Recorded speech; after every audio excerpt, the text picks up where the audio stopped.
বলেন আলহামদুলিল্লাহ। মুআজ্জাজ হাজিরিন, আপনাদের মনে আছে কিনা আমি গত তারিখে বলতেছিলাম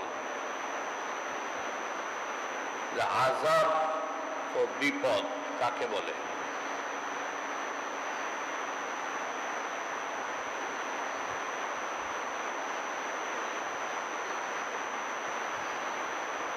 আযাব কোনটা আর বিপদ কোনটা? যে মহামারী যাকে আমরা করোনা ভাইরাস বলতেছি, এটা কি বিপদ না আযাব? আল্লাহ পাক কোরআনে কারিমে বলেন, ওমা আসাবাকুম মিন মুসিবাতিন ফামিনাল্লাহ। যে কোনো মুসিবত বা বিপদ আসুক, এটা আল্লাহর হুকুম ব্যতিরেকে, আল্লাহর ইশারা ব্যতিরেকে আসে না। ওমা ইউমিন বিল্লাহ, আর যে এই বিপদ আল্লাহর পক্ষ থেকে আসার ব্যাপারে ঈমান রাখছে, বিশ্বাস করছে, আল্লাহ পাক বলেন ইয়াহদি কলবাহ, আল্লাহ তার অন্তরকে সৎ পথে ধাবিত করবেন, সৎ পথে চালাবেন।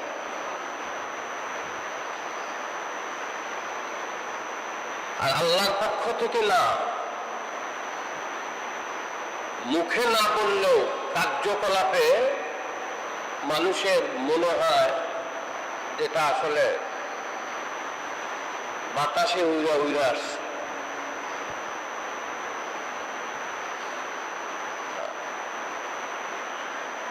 মানুষের ভিতরে এমন ধরনের আতঙ্ক সৃষ্টি হয়েছে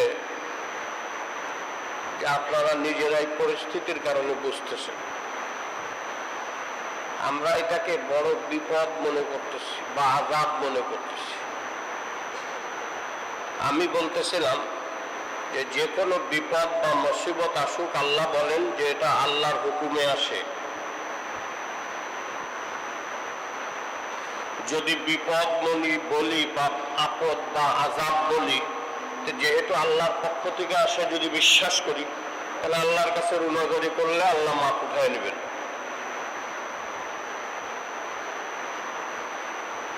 আল্লাহর কাছে রুনাগারি করলে, কান্নাকাটি করলে, তওবা ইস্তেগফার করলে আল্লাহ উঠায় নেবেন,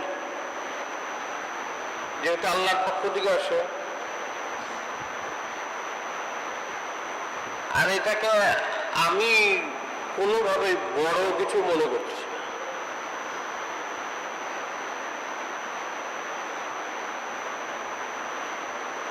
না। কেন মনে করতেছি না?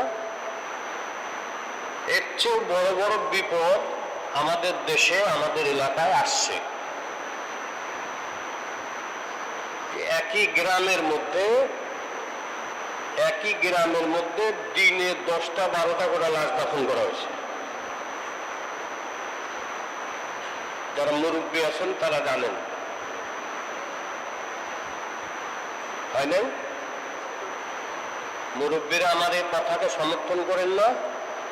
এরকম গ্রাম গেছে, কয়েক গ্রামের মধ্যে এই কলেরা ছড়াইছে বা আরো কিছু ছড়াইছে, যেটার জন্য নাকি দিনে 10টা, 12টা, 15টা, 20টা লাশও দাফন করা হচ্ছে, মারা গেছে মানুষ।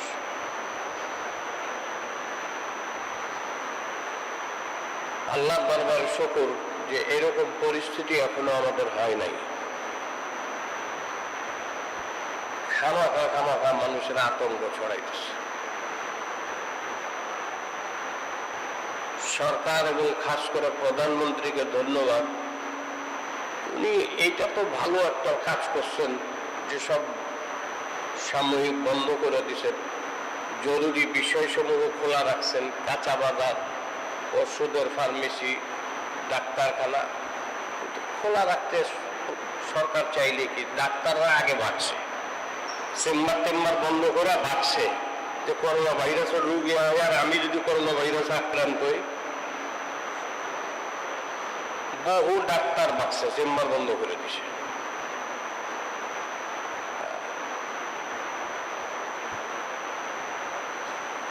আমাদের দেশে খুব নগণ্য সতর্কতা বশত বাংলা আমাদের সরকার বিশেষ করে প্রধানমন্ত্রী যে পদক্ষেপ নিয়েছেন এটা প্রশংসনীয়। সতর্কতার জন্য আগে থেকেই সতর্কতা অবলম্বন করা এটা ভালো। সতর্কতা এক জিনিস, আর মানুষের ভিতরে আতঙ্ক ছড়ায়া কি অবস্থার সৃষ্টি করতেছে মানুষ।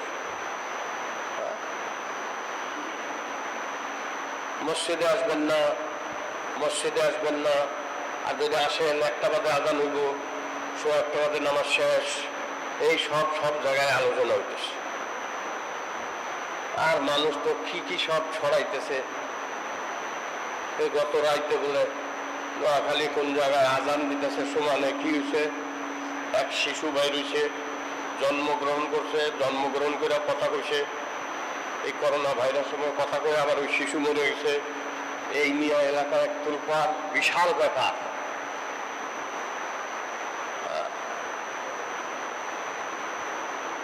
আমি বলতেছিলাম যে আযাব আর বিপদ কোনটা। মানুষের যেই বিপদ বা যেই মুসিবত এসে মুসলমানদেরকে, ইমানদারদেরকে দিনের পথ থেকে, নেক আমল থেকে, ভালো কাজ করা থেকে দূরে সরায় দেয়, এটা আযাব।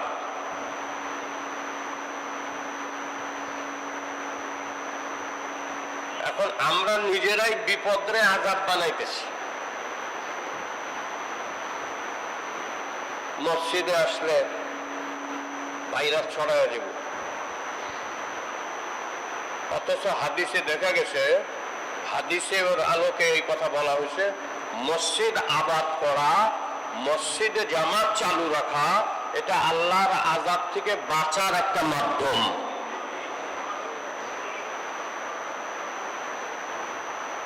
আরে ভাই, আল্লাহর ঘরে আইসা নামাজ পড়া যদি করোনা ভাইরাসে ধরে আমি মরে যাই, মরতে তো আমাকে কালকে হলেও হবে, পরশু হলেও হবে। হবে কি হবে না? না, সবাই বেঁচে দিতে পারবো। এটাকে এমনভাবে কিছু মানুষ এমনভাবে এটাকে তুলে ধরতেছে যে সাধারণ মানুষ ডিসিশন নিতে পারতেছে না। মনে হয় যে কত বড় একটা ঘটনা ঘটছে, সারা পৃথিবীতে কত বড় একটা ঘটনা ঘটছে।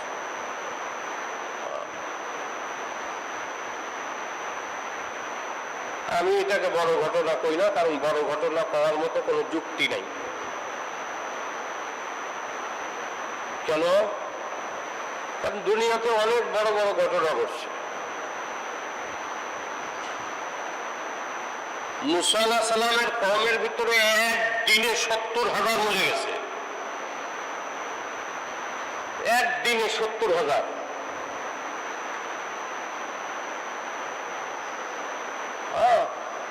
সাহাবা আজমাইনের যুগে একটা যুদ্ধ লাগছে, যুদ্ধের মধ্যে 30,000 মরে গেছে।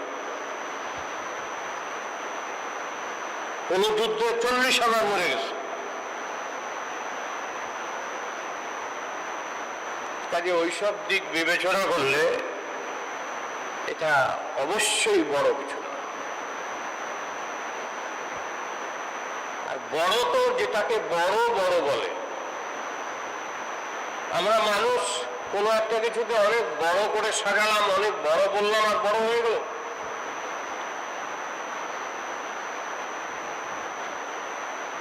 হযরত আদম আলাইহিস সালামকে সমস্ত ফেরেশতারা সিজদা করছে।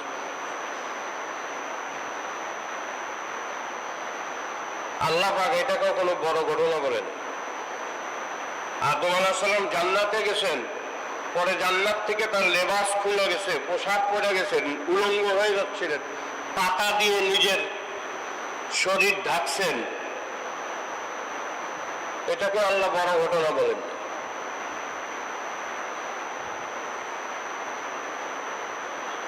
পরে আল্লাহ পাক পৃথিবীতে পাঠিয়ে দিয়েছেন, এটাকেও বড় ঘটনা বলেন।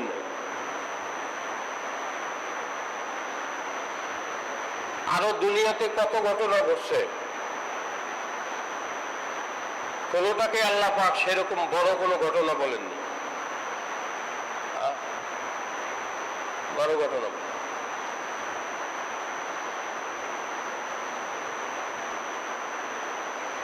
মানুষ দিব্যি আছে, শুধু ধর্মীয় ব্যাপারে মানুষের ভিতরে ভীতি সৃষ্টি করা হচ্ছে, ভুল বোঝানো হচ্ছে। বিদেশে অনেক জায়গায় এবং আমাদের দেশে ফেসবুকে ইন্টারনেটে এই সংবাদ ছড়ায় দিছে যে আসসালাতু ফি রিহালিকুম, সহিহ হাদিসে আসছে যে তোমাদের নিজ নিজ অবস্থানে নামাজ পড়ো। ওই হাদিসরা আইনা এখন এনে ফিট করতেছে। আগে পড়ার জামানায় পড়ছি, পরে আবার একটু দেখলাম যে ওইটা আসলে দেখি রাসূলুল্লাহ সাল্লাল্লাহু আলাইহি ওয়াসাল্লাম কোন ক্ষেত্রে বলছিলেন। রাসূল সফর থেকে আসতেছিলেন, সাহাবীদের বিভিন্ন ছোট ছোট ছোট ছোট তাবু আকারে যাত্রা বিরতি করছে। কঠিন বৃষ্টি, কঠিন বৃষ্টি, মুষলধারে বৃষ্টি, পেট কাদা হয়ে কি বলে যে বিধিগিচ্ছা অবস্থা, প্রচন্ড মুষলধারে বৃষ্টি হইতেছে। এই সময় হাদিসটা বলছে যে এখন জামাতের সাথে নামাজ পড়ার কোনো সুযোগ নাই, বিধায় আসসালাতু ফি রিহালিকুম, যার যার তাঁবুর মধ্যে নামাজ আদায় করো। সেটা আইনা এখন লাগাইছে। মসজিদে আইবো, মসজিদে আইলে করোনা ভাইরাস ভুল গলত করতেছে। কই আমাদের সরকার এটা বলছে? আলহামদুলিল্লাহ, বিদেশের তো আমাদের সরকার ইসলাম সম্পর্কে অনেক ভালো জানেন, তো বলে নাই, বলে নাই। কিন্তু কিছু ভাবসাবে কোনো কোনো মানুষ কোনো জায়গায় এই এলান করা হয়েছে যে মসজিদে এটা হবে না, এটা হবে না, আগে যাবেন না, শুধু দু রাকাত যুবক হয়ে চলে আসবেন, এইসব সরকার নিষেধ করেনি। সরকার জানে।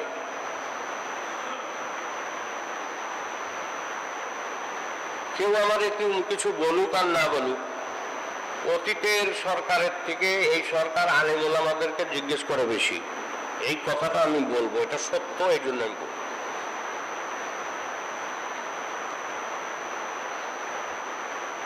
আলেম ওলামাদের থেকে পাইছে। আর যারা ইন্টারভিউ ফেসবুকের আলেম বানাইছে, হেদায়েতের মাধ্যম বানাইছে, ওরা তো সঠিক পথ পাবে না।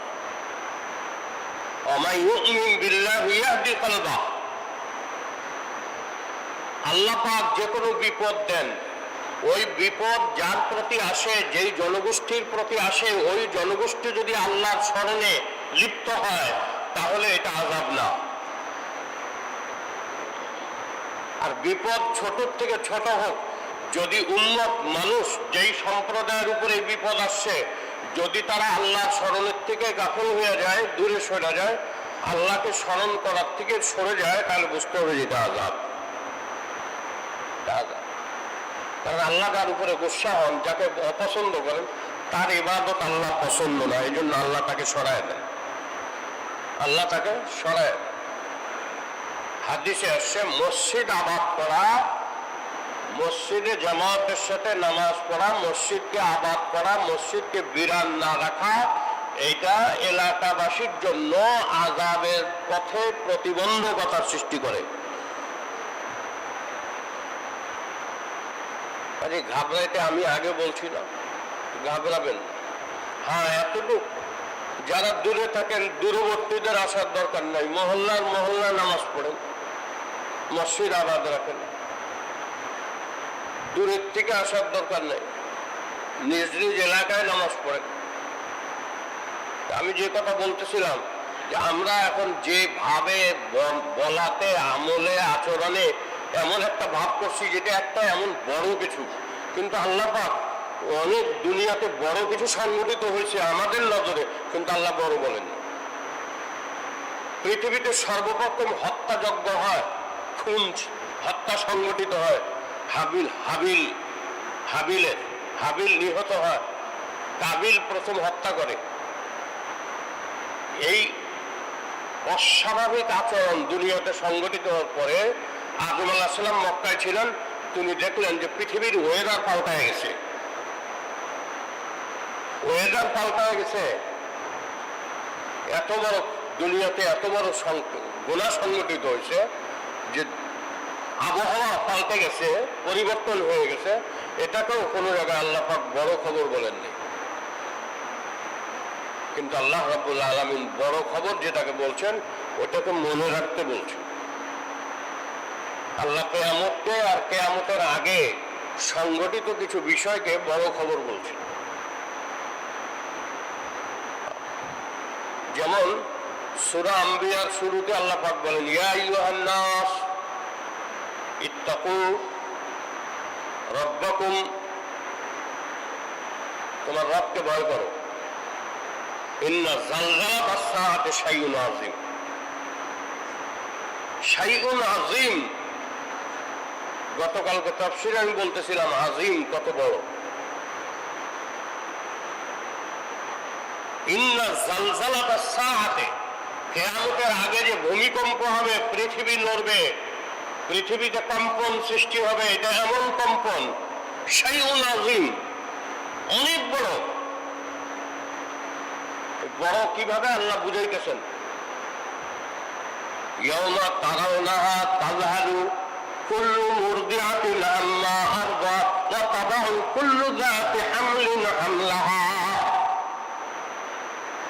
কেমন ঘটনা ঘটবে যে স্তন্য ধাত্রী নবজাতককে স্তন্য দিতে ভুলে যাবে, দুগ্ধপুষ্য শিশুকে মা দুধ পান করানো ভুলে যাবে।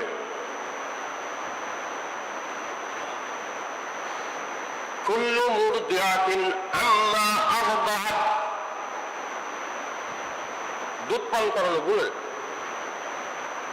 ওয়া তাদাউ কুল্লু যাতি হামলিন হামলাহা,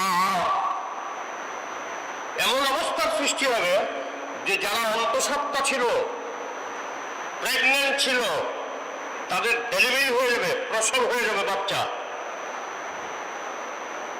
ডরে ভয়ে ভীত সন্ত্রস্ত হয়ে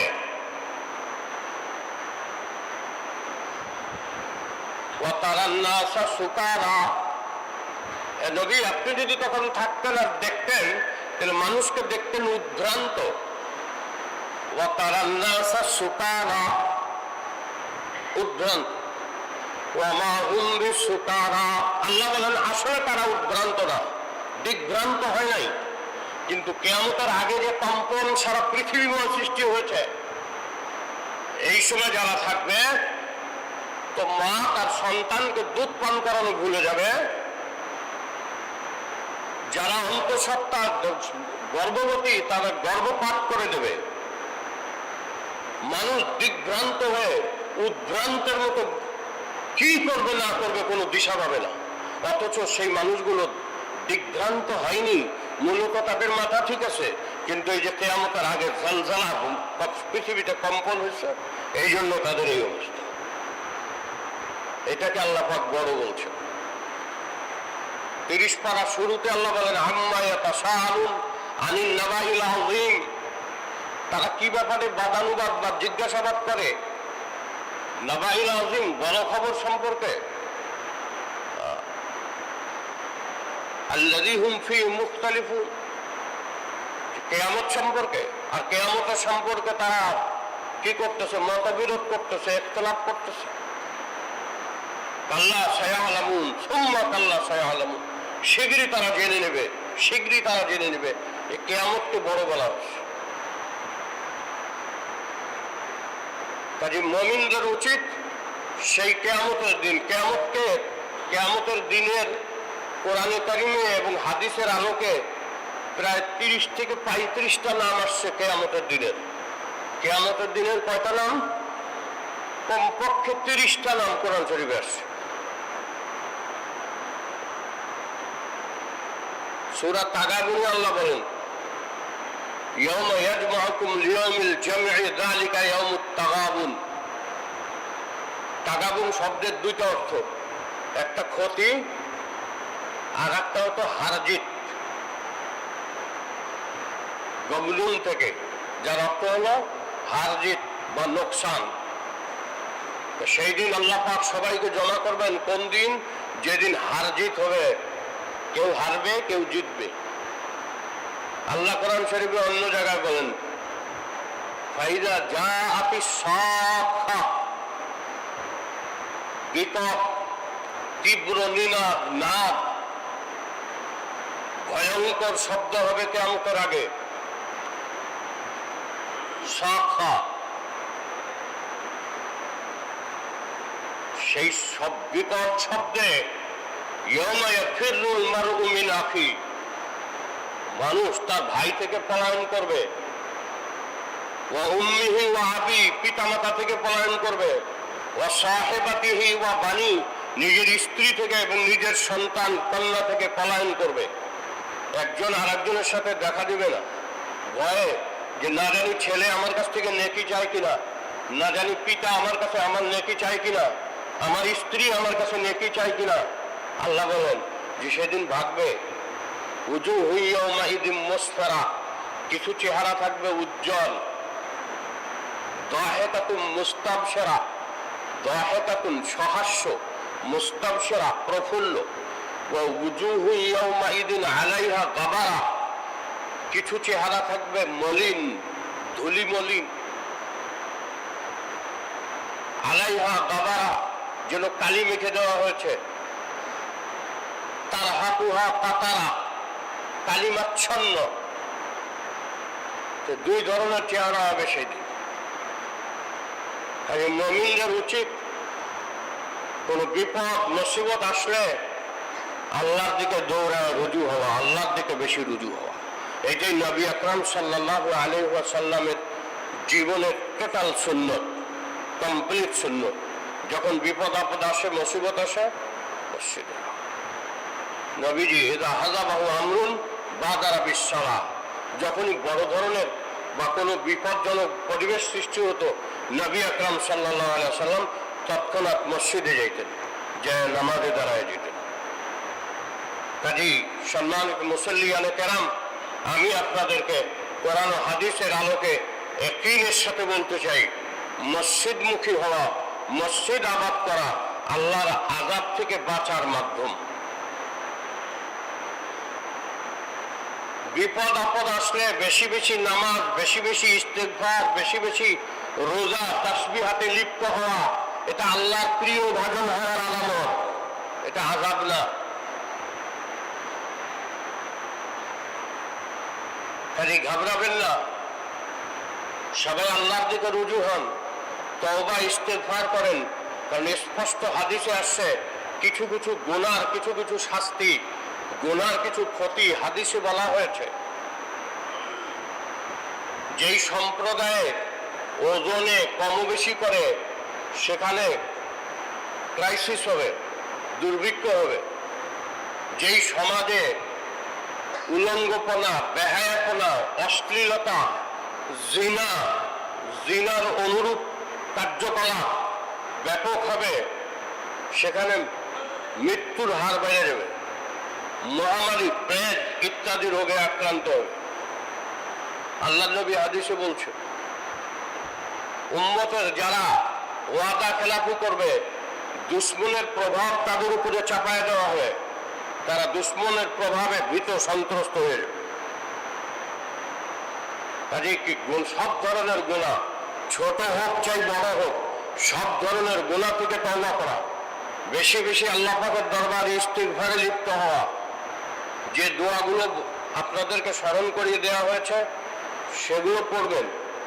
যেমন হাদিসে আসছে, কোন জটিল ও মারাত্মক অবস্থার সম্মুখীন হলে নবীজি দোয়া করতেন, লা ইলাহা ইল্লাল্লাহুল আযীমুল হালিম, লা ইলাহা ইল্লাল্লাহু রাব্বুল আরশিল আযীম, লা ইলাহা ইল্লাল্লাহু রাব্বুস সামাওয়াতি ওয়াল আরদ ওয়া রাব্বুল আরশিল কারীম, ইয়া হাইয়্যু ইয়া কাইয়্যুম বিরহমাতিকা আস্তাগীথ, আসলিহ লি শা'নি কুল্লাহ ওয়া লা তাকিলনি ইলা নাফসি তারফাতা আইন। এই দোয়াটা পড়তেন। মহামারী, প্লেগ, এসব কারণে আল্লাহ নবী দোয়া করতেন, আল্লাহুম্মা ইন্নী আউযু বিকা মিনাল বারাস ওয়াল জুনুন ওয়াল জুযাম ওয়া মিন সাইয়্যিল আসকাম। এই দোয়া পড়েন। লা ইলাহা ইল্লা আনতা সুবহানাকা ইন্নী কুনতু মিনাজ জালিমিন। এই দোয়া পড়েন। লা হাওলা ওয়ালা কুওয়াতা ইল্লা বিল্লাহ, লা মালজা ওয়ালা মানজা মিনকা ইল্লা ইলাইক। এটা পড়েন। আমানতু বিকিতাবিকাল্লাযী আনজালতা ওয়া বিনাবিয়িকাল্লাযী আরসালতা।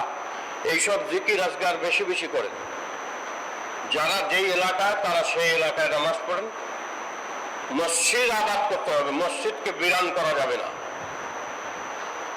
আমি এই কথা আপনাদের ভুল তথ্য দিতে পারবো না। মসজিদ আবাদ করলে, মসজিদে জামাতে আসলে, হ্যাঁ, আল্লাহর আযাব থেকে বাঁচার এটা একটা বড় মাধ্যম। কাজে মসজিদে আসলে আরো বিপদে পড়বেন এই কথা মনে করেন না, কারণ মসজিদ আল্লাহর দরবার। আর গত তারিখে আমি বলছি যে নামাজের জন্য আসে সে আল্লাহর জিম্মায় চলে যায়,